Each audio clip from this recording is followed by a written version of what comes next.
What's up, guys? This is DUMB Universe, and this is going to be a RWBY reaction, an actual RWBY reaction, unlike the RWBY chibis and the character short that we saw. Yeah, that now we're tomorrow.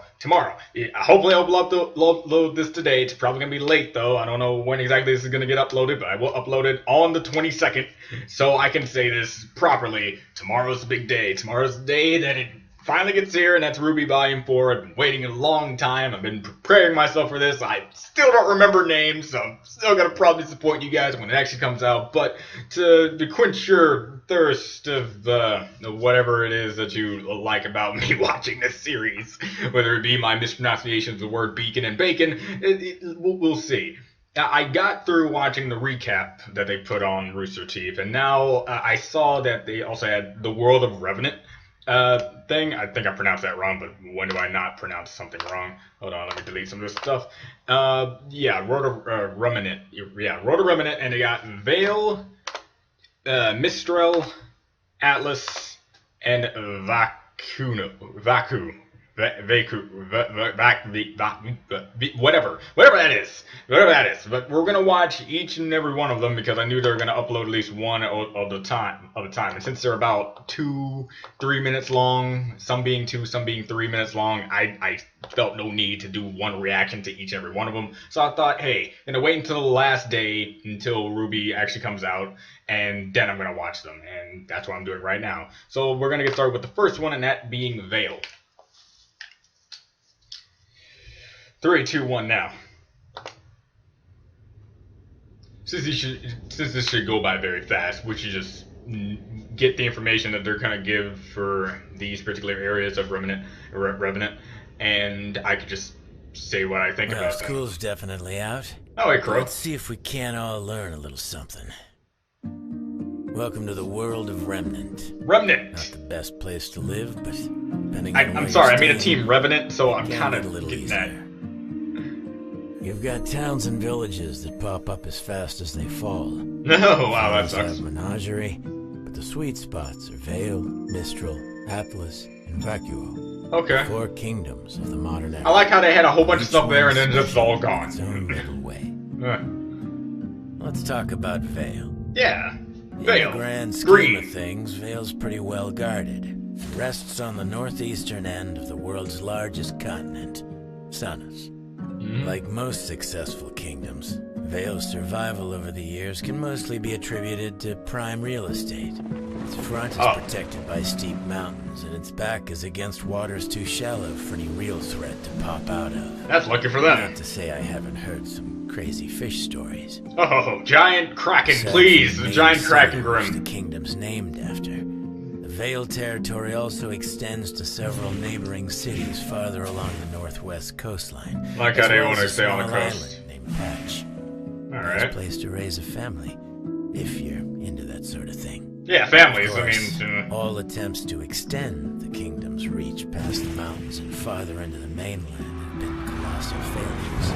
Well then, that sucks. But, like I said, in the grand scheme of things, Vale ain't half bad. Yeah, besides that one little instance, it's not that bad. Barriers and some serious border defenses means the citizens of Vale can spend less time worrying about survival and more time just living their lives. That's good for them. With the fall of Beacon, everyone's a little more worried these days. Who wouldn't be? Thank you, Curry. We agree. Who wouldn't be? I mean, I'd be surprised. I'd be surprised if you live in a world like that and then something like that happens to one of your well-known places. So yeah, that was Vale. Without really like having too much of a pause, I'm gonna go straight to Mistral. I'm gonna wait until Crow pronounces it for me because God knows I'm gonna butcher these names once I upload this, and then you're gonna make fun of me, and then I'm gonna have my feelings hurt, and then I'm gonna stay in the corner, and then I'm gonna get over it in like 5 minutes. But I would rather not go through that process. 3, 2, 1, now.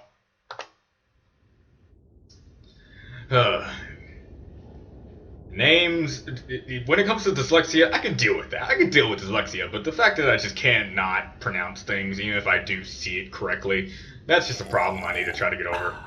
Right. Where were we? What are you? The announcer from Spider-Man 1? Remnant's second largest. Gets a sandwich while he's doing the tutorials? That's where you'll find the kingdom of Mistral. Of the 4 kingdoms, Mistral has the most controlled territory. meaning you'll find a wider variety of ecosystems and lifestyles. Yeah, I see very varying areas where climate changes. Better or worse. The high society folks of Mistral. I can just feel the quotation marks coming from that voice. Architecture, theater, all the things that make the world pretty and tolerable. Pretty. But its lower class has got a fame of its own. Mistral's home to the biggest black market on the planet. Need something that's hard to find? Got someone that's hard to kill. They can help, provided you've got the lien to pay for it. Oh, then that's great. Reminds me of a place in Skyrim. That links all these people together, though, and that's their respect for nature, particularly the sea and the sky. The natural resources and geography of the area impacted Mistral's culture and technology in a big way. I got they made some of those things all on the side of the mountain. I love designs like that. Carved cliffs. And as their population grew, so did their ability to utilize the land to its fullest potential. A real bunch of forward thinkers. Yeah, forward. Of course, the bigger the kingdom, the harder it is to govern. There's a reason traders and thieves flock to Mistral. The main city's right under the council's eye, sure, but places like Windpath and Kuchinashi start to get a little farther out of sight. There's plenty of places to hide in Mistral. Okay, I need to make sure I rewatch these later on. That's why you gotta know where to look. Yeah, I need to make sure I rewatch these because clearly they're posting these up before the initial release, so people can be reminded or know things that are gonna pop up later on in the actual volume. So yeah, in considering my lack of remembering of anything, dude, I can't remember names without someone saying it to me like 500 times in a row. I'm definitely gonna have to watch these again. But initial reactions are initial reactions. What I like about these right now is really putting in some insight on many of the different areas that. What I like about it, it's called world building. It's a thing that I love to see in any sort of medium at all. So that's good. 3, 2, 1 now. Oh, Atlas. The easiest to say because I've been going to nothing but Atlases in a game that I will not bring up because I will not promote them with the name. But you're probably already thinking about it, so it doesn't really matter. So, who cares? I suppose it's time we talked about the fine people at the top of the world. Of course, the fine people at the top of the world always have to have the most top-of-the-line names. The most successful kingdom, but it's a bit of a special case. See, before the Great War, there was no Atlas. Oh. There was Mantle. Mantle. Okay, that's a better name. At some point in time, a group of settlers were crazy enough to venture out into the northernmost continent of Solitas. I guess when you're that desperate, a frozen hunk of rock doesn't seem like such a bad place to call home. You ever been on a hunk of frozen rock? I mean, it's pretty comfy. Conditions proved to be just as useful as the mountain ranges when it came to keeping the creatures of Grim at bay. Wow, that's some fast-acting treason. From flourishing. Humanity's got a neat trick up its sleeve, though. Whenever we're faced with a problem, our inclination is to find a solution. Oh, then. That's cold climate of Solitas forced its settlers to adapt. They developed a more advanced technology, and they did it faster than the rest of the world. Because they had to survive. But it was the Great War that really kicked things off. New forms of dust application and weaponry allowed Mantle to expand. More and more territory was set aside for dust mining and research. The territory beside the kingdom's combat school, Alcius, was the most opportune area to construct a new R&D facility. Not to mention, they construct some pretty big areas. I know the whole high regalness stuff, but much more. Yeah, I'm more of a simple builder. Alcius was reopened as Atlas after the Great War to house many of the warriors now seeking guidance. In an effort to give back to the citizens, Mantle applied all sorts of new dust techniques and technologies it had used in the war to beef up the Academy's campus. Okay, so that makes sense why Atlas would be the biggest. Faster than they could have imagined. Floating rocks, that's how you know you're authentic. Better secure the surrounding area. Crystal rocks, whatever. It wasn't long before the kingdom's military moved in. Then the labs and research facilities, and eventually even residential areas started popping up. Yeah. Robotic arms and whatnot. It became apparent that the city of Mantle was living in Atlas' shadow. And so the decision was made to move the kingdom's capital. Atlas's shadow because at the top, you know, it kind of... The kingdom of Atlas was born. A golden age of prosperity, they called it. But those left behind in Mantle would probably tell you that it was the coldest winter they ever knew. So winter came for them. I get you. I get you. You don't have to do the subtle hints. I got your references. It's probably not a reference and I'm just looking too far into it. But hey, that's what I like about this show. I can do whatever I want to accept everything that I want. So hey. Alright, so Atlas. I'm not going to pronounce the last one again because I'm afraid I'm going to get it wrong again. Then I'm going to get made fun of. I already said all this before. So let's just go and see how Crow says it. Then I'm going to try to say it half-heartedly and hopefully I get it right. 3, 2, 1 now.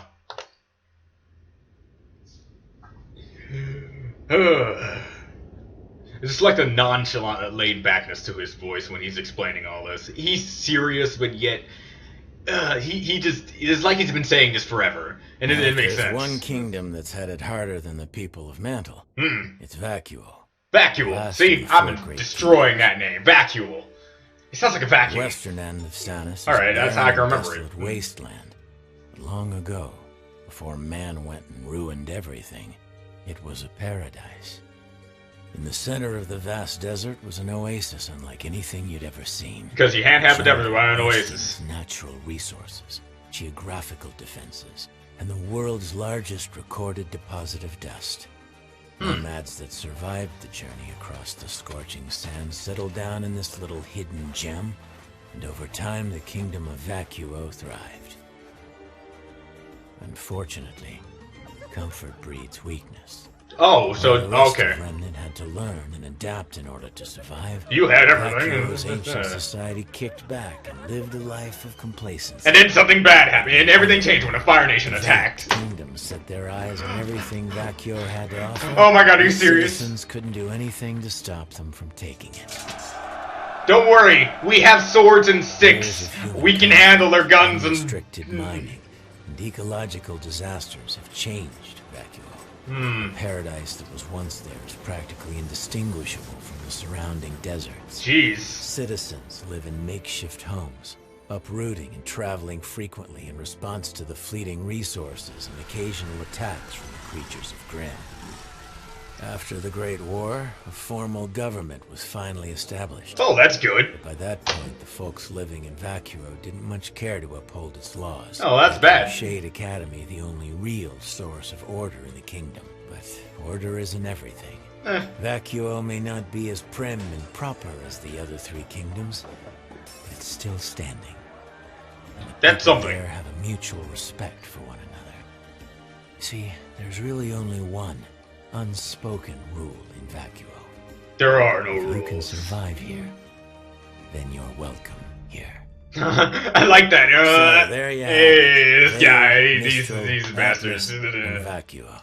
You know, Oz would always say that the 4 kingdoms were a representation of what mankind is capable of when working together. Really now? Okay. Ever the optimist. Yeah, optimism. That gets you. Could use him now. Alright. You had to bring that up. Alright. Alright, so my general opinion of everything that I just watched. Great insight on many things that I was interested in before, and I like to, knowing that Atlas was, like, there and bringing, like, the true domination of all things. I pretty much got hints and pieces of that and almost, like, a downright R-rated explanation just by one particular character in the entire series about how big Atlas is and how the entirety of it is like the foundation of all the things that's been going on. But yeah, as for Vacuos, I was kind of joking when I said everything changed when the Fire Nation attacked, and then look at that. When I say Vacuo, it's just Os with an S at the end. Vacuo, it's Vacuo, Atlas, Vacuo, Matus, Mistral, and of course Vale. And yeah, it's great. Good to know. It's nice to have these World of Remnant things that let you get more immersed into the world of which we are currently in. Now, See, it's stuff like this that just really gets my gander. You know what I mean? I cannot wait until tomorrow, and hopefully I can get the reaction out as soon as possible. Since it's Saturday, I have literally nothing to do. Actually, I get my money's coming in on tomorrow. Things are gonna go out right. Hopefully, I have the house to myself, and I get to just watch this and enjoy this, bring it out to you guys, and then we can all talk about it. Because I got a bit amount of people coming to my channel because they kind of like my reactions to RWBY, and I'm happy that I'm actually entertaining for you guys, and I'm also happy that Rooster Teeth themselves kind of support the whole reaction community dealio, and I'm happy about that too. Because one thing that always worries me whenever I get to a fan made project or any other project that is not like a show based thing of just me just getting out the free advertising for them, but they can take it down if they want, and, you know. It's good to know they got that for me. So yeah, so can't wait until tomorrow. Yeah, I hope you guys are. I hope you guys are ready. I don't know what to expect from what I saw for the character short. People have told me once I watch the character short, it's a 6 to 8 month time skip. I got like 17 of those. Well, that's exaggerating. I got like 7 of the same people. It's different people telling me that. And so yeah, I got the information. 6 to 7 months. I knew it couldn't be more than a year, and I know it couldn't be just exactly a year. It couldn't be anything less than 3 months because you have to show progression. I said this before. I think I said this in my recap video actually. So yeah, I will be uploading the recap video that I reacted to, and I will upload this on the 22nd. And it might be late, might be early, who knows, but I think this might be one of those days where I upload a lot of stuff because I also have to upload the Death Battle and I also have to upload something else. So, hey, yeah, this is Do You Want to Be Universe. Are you guys prepared? What do you I guess since this is the last video you're going to see until, you know, RWBY comes out, and I want to know your feedback before stuff goes down. What are you hopefully expecting in RWBY Volume 4? What is like the main thing you want to see happen?